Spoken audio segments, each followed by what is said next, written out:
Hi, I'm Ben Barnes, and you're watching the Permanent Rain Press. Hi everyone, it's Chloe with the Permanent Rain Press, and today I am so excited and humbled to be joined by Ben Barnes. Ben, how are you? I'm very well, thank you. Thanks for having me. Thank you for being here. I'm so excited to chat with you, and there's so much to discuss. So I'm going to jump right in. Yeah, You've come a crack on. long way since High Rise and Leading Me On. I know music has been a long time passion of yours, but tell me about reconnecting with music on your own terms. Yeah, music has always been sort of my greatest passion. Certainly my first love. When I was, in high school, I would be doing Sinatra tribute concerts and Stevie Wonder soul nights, and I sung with a function band for a little bit. At near the end of when I was about 18, 19, something like that. Um, and it was just something that I was desperate to be a part of my life. I didn't know if it was something that I could do, for a living, and I think it sort of ended up feeling a little bit impossible around that time. I had to go at some different things, like you say, High Rise and that sort of boy band, pop band stuff, and then I sort of started singing some big band jazz stuff. When I was signed to a management company and everything, and then it's sort of 20 years in the making to sort of find the right confidence and reasons and authenticity and motivation to kind of feel like my own songs had enough to say for themselves, and that I knew what I wanted them to sound like. And I think a decent part of that was about sort of hesitation about how they would be received, or what that would be like. I mean, I've had 20 years of pretending to be other people for a living, and even the stuff that I have done musically, in terms of maybe characters I've played in movies that have been musical. I was always sort of doing impressions or imitations of different characters, whether that's Americana folk in Jackie and Ryan, or ridiculous stadium rock vibes in Killing Bono, which is a musical comedy that I did. But yeah, there was it just took me this long to figure out exactly what it was that I wanted to say and what I wanted to sound like. And it feels like an incredible release to be doing it after that amount of time. I wish I'd been doing it this whole time, but life doesn't always work that way. I'm happy that you are now in a place comfortable to share with the world. Songwriting is something that's so personal. Can you just give a few tidbits on your thought process? Because I know a lot of your lyrics actually came from old letters to loved ones, inspired by photographs and journal entries. Yeah, I'm just a huge a lover of words in general. I did a literature degree, and I love words. I always find, like, I know it's geeky, but like when people kind of find the exact right word for something, or use a word I haven't used in a while, I find that kind of sort of oddly thrilling.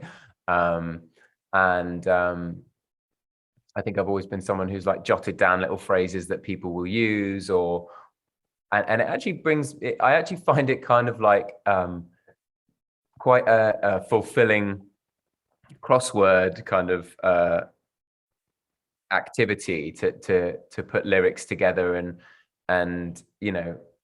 find the right rhyme for something, or find the words that when you marry them together feel like they belong together, whilst kind of communicating what it is you want to communicate. I think it's born from my dad used to, and still does, read us a poem every year at Christmas time, that would kind of celebrate the joyful things about the year, and kind of reflect on the things that had been harder maybe. And they always made me feel a bit teary, and a bit, but also like very like happy, and kind of just like full. And so I started doing something vaguely similar for people if they're going through something, a tough time, or even on your birthday or something. Like I'll write just like a little short poem for someone, because it forces you to be a bit more thoughtful about it, like your article was. Like, you just have to be a bit thoughtful, and we don't do that all the time. We aren't that sort of meditative, and we aren't that kind of conscious about what we're saying off, you know, a lot of the time. We're sort of more concerned with how we're coming across. And so it always starts from a lyrical point of view, and then the musical side of things is, I love it, but I'm not particularly skilled. I don't know anything about key signatures or anything like that, so I just sit at this piano over there, and I just move my fingers around until the chords sound like the feeling that I was having, that whatever I'm talking about. And it's sort of quite painstaking, that part of it, for me, but so rewarding when you do hit on the sound that sounds like melancholy enough, or scrunchy enough, or kind of joyful enough for what you're trying to convey. I love that, because it's all about really enjoying that process, you know, everything from the nostalgia and challenge at the beginning to the final song. Your debut EP, Songs for You, is out Friday, October 15th. Who are some people in your life who really encouraged you to see this project through? Well, I think certainly my family. My brother has actually helped me, you know, design some like merchandise and stuff, and like, because I just wanted it to be something kind of intimate and familial, and he's so good with you know, design and things like that, that I sort of got him to help me do that side of things. And my dad is a hugely musical person. And my mum is a psychotherapist, deals with relationships and stuff. And obviously this, you know, a lot of the songs are about kind of emotive experiences through romantic and not romantic relationships. And so I mean, they all definitely have a hand in that. And I've got a core group of friends who are kind of very supportive, and then one or two of them in particular who were very much like, you have to do it. People always told me that I have to for a long time, and I just sort of thought, well, I'm not sure. But actually, the biggest kind of proponent of it was probably my sort of 80-year-old self that I have chats with on a regular basis, that sort of would regret not doing it. It's as simple as that, really. It's I don't want to look back and think I didn't do something or spend time, effort, money on things that really made me happy, and that have the potential maybe to make other people feel those things too. And I think during the course of the pandemic and everything, everyone having their sort of like crises of identity and really questioning what they want their priorities to be going forwards when the world expands for them again. This was one of them for me, and I couldn't get away from that feeling. So I just kind of went for it really hard.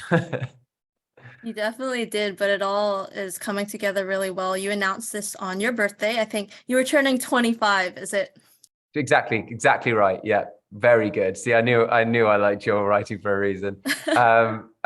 Yes, my 29th birthday again. It was really a birthday present to fans, though, because they have been asking for original music for so long now. Well, actually, I forgot one person, that one set of people in my answer to the encouragement, because I used my sort of you know, my following in terms of social media and Instagram in particular,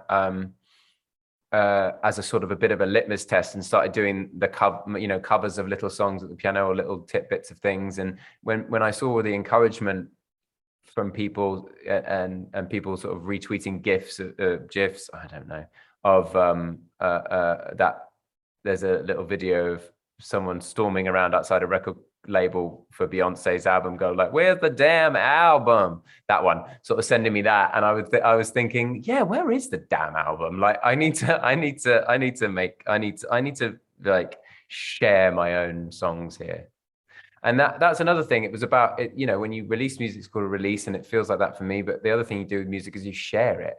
And that's what you do with social media posts. You share them. That's what they're supposed to be anyway. It's not supposed to be this sort of like performative thing where we all try and convince each other that we've got better lives than each other. That's not what I think is the best use of it. You know, we can help each other understand that we're feeling the same things, and we can share things. Like, there was a video that somebody shared of them, this young woman dancing around in her kitchen to 1111, my first song, and it made me so happy that she was so happy that that she could listen to the song, even just for those couple of minutes. It just suddenly made it feel so worthwhile.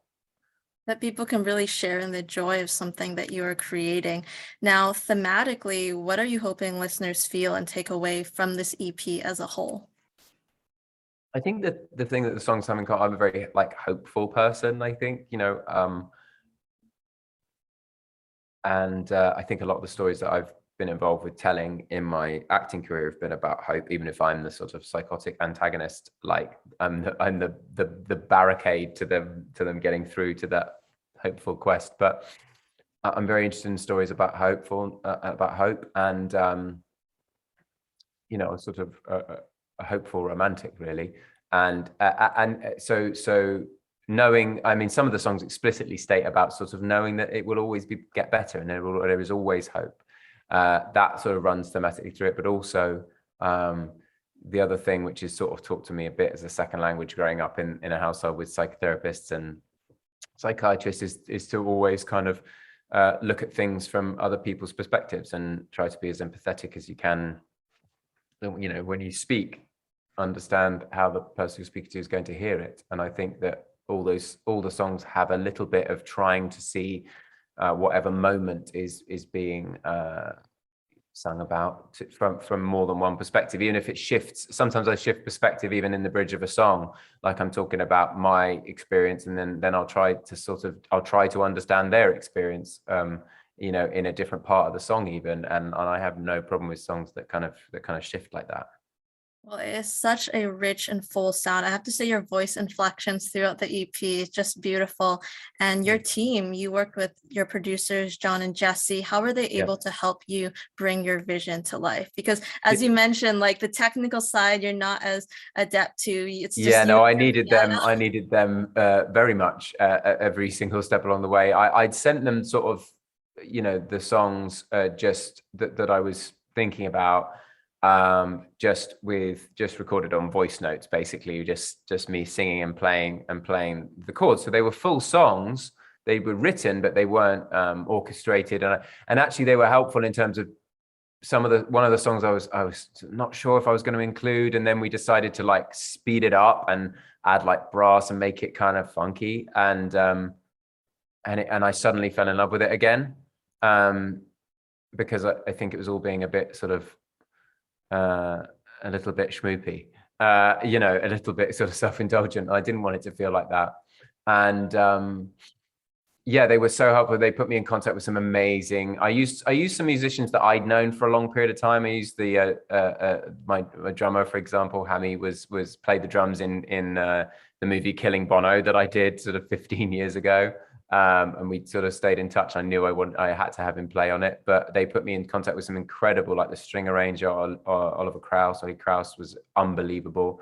The brass arrangements, and finding Charles Jones, who was an amazing singer and piano player. So he played on 4 of the 5 tracks as well.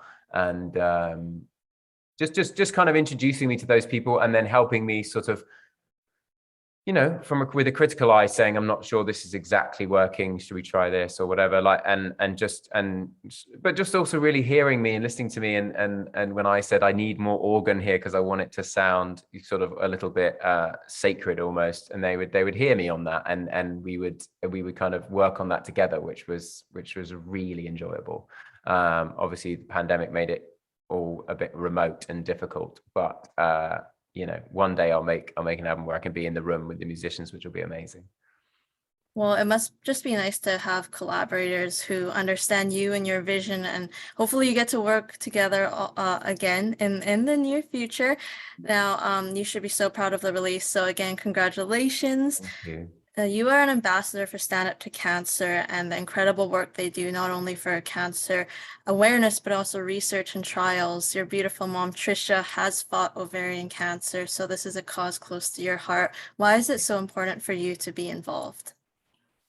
Honestly, I think just sort of being there and watching, people close to me, especially my mum, obviously, like navigate the most difficult of things.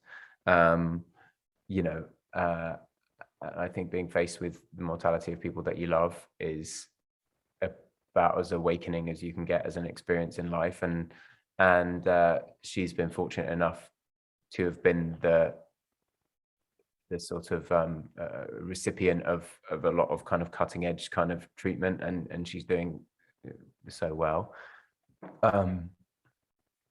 But it's, you know, it feels important that everyone should obviously have access to those things, and you have to keep innovating and you have to keep pushing in those arenas. So, you know, just aligning myself with a charity that works really hard to keep pushing and finding ways to you know, because there are so many types of cancers and obviously illnesses in general that are so treatable now, but 50 years ago, 20 years ago, 10 years ago were just there was very little you could do about them, and so that innovation, I think, is about as worthy a thing to be working on as anything. Now we are going to play a game called Throwback Trivia. How it works is I'm going to be asking you questions that you've been asked in past interviews or related to your own career. Oh no, and I have to prove that I wasn't making it up. Yep, test of your memory, okay? In May of last year, you read which story from Disney 365 bedroom stories in a video? One of the Robin Hood stories. Do you remember the title? No. 0.5. I'll give you 0.5. It was Stuck in the Mud, Robin Hood, but you did get the Disney movie. In 2019, with IMDb, you gave some comic book villains some much needed therapy. What therapy advice did you give Thanos? We'll take a general answer. I probably encouraged him to practice mindfulness. Yeah, that's actually pretty good. You said that's a godlike confidence. We can talk about drug options down the line, but I think just to start with some really mindful meditation to try and find a little bit of peace. So that was pretty spot on. Good memory. Okay, you were the face of a Salvatore Ferragamo campaign in 2017. What was the cologne named? It's called Uomo by Ferragamo. Yeah. Yeah. And then the second one was Uomo Casual Life was the second one. I feel like you don't forget it when you're like the face of a big campaign like that. Yeah, and I remember that the top note of that cologne was tiramisu. That sounds lovely. I mean, it's delicious. Q&A with 10th and 4th in 2015. What app did you say you just got and recommended to viewers? What app? Yeah, it was an app on your phone. We can take the app's name or what the app did. When was this? 2015. So we're thinking 6 years ago. What might have been something you thought was economical? Was it like the lists app or something? Yes, it was Wunderlist. Make lists and check things off. I used it for about 5 minutes and then forgot it existed. So during the interview, you had just downloaded and you were like, I think I used it for about 2 weeks and then was like, oh, this doesn't work for me. So maybe Wunderlist, I'm guessing it didn't become something globally known. I haven't heard of it, but it was nice while it lasted. Yeah. Marie Claire in 2012, what lavish item did you buy with your first big paycheck?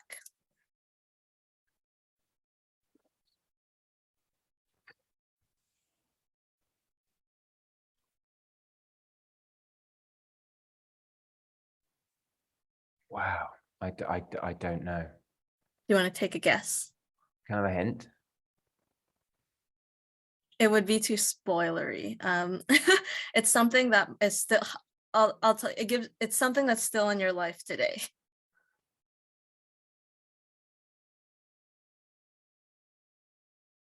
I don't know today.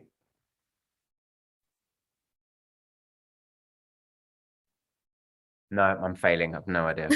Okay, it's an electric piano.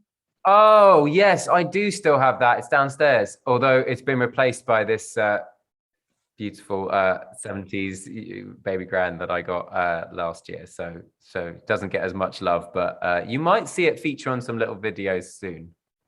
Oh, that's a tease right there. 3.5 out of 5. I would say that was pretty good. Some of those are pretty old. Have to talk about Narnia briefly because Prince Caspian is one of my favorite films of all time. I know you are still close friends with Anna Popplewell and Will Poulter. What's the secret to maintaining a good friendship after all these years? I think consistency of communication and sharing how you're feeling about things. Yeah, those are two of my best friends in the whole world. Those two, and they're just such generous. They're thoughtful. It sort of comes back to where we started with this interview about thoughtfulness. They sort of think about things from your point of view, and they preempt what you might need to hear.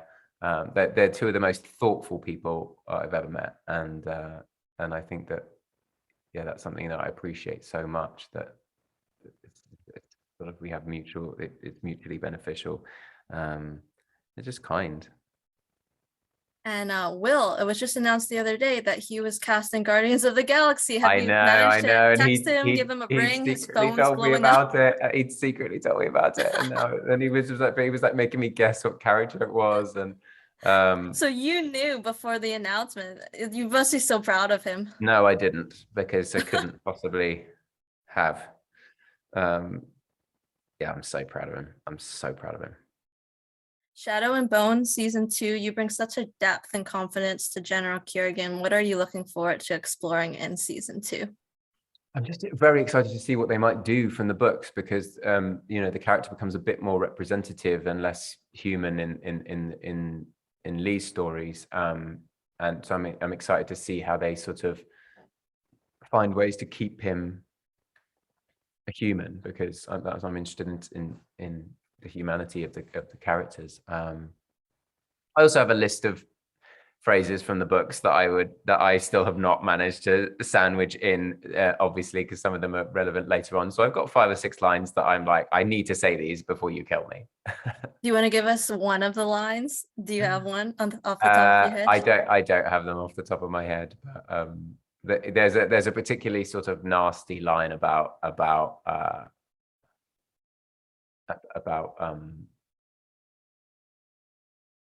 sort of how he's going to destroy Alina, and it's just a really juicy line. So, and speaking of Alina, like, you and Jesse's dynamics with your characters are so good. There's so much fanfare following the two of you. I'm sure you can't wait to be reunited with this cast. oh yeah, they're the sweetest, and it was such a kind of like a passionate environment. Just everyone was so excited about telling the stories and playing their individual characters, and everyone was so well cast. It was just, it was just kind of everyone kind of slotted into their kind of part of the storytelling process so readily that it was just sort of it was just fun. It actually became very fun, even though we were working really hard on it. It was really fun to do. Yeah, I think people always navigate towards that kind of dark light, sun, moon, kind of. Somebody, I saw something the other day which was like, how would you describe them? Enemies with benefits. It was kind of like, that made me smile. So I don't know, I think those kind of relationships are intriguing to people because they don't have to be in that relationship. No one actually wants to be in that relationship for very long, but we do want to watch stories about it. Yeah, it's something that intrigues the fans. Our signature question for you: if you could be any ice cream flavor, which would you be and why? Do you know, when I was a kid, there was this Gino Ginelli ice cream, which was like toffee fudge, and it had little chunks of fudge or toffee in it, and it was just delicious. And I don't think that company exists anymore. I have no idea, but it was a little bit, a little bit retro and a little bit different and interesting. But so maybe that. I love that answer, Ben. Thank you so much for taking the time. It's been an absolute honor. Thank you so much. Make sure to check out Ben's debut EP, Songs for You. It is out October 15th. Exciting acting projects in the works, and we will see you next time. Thanks.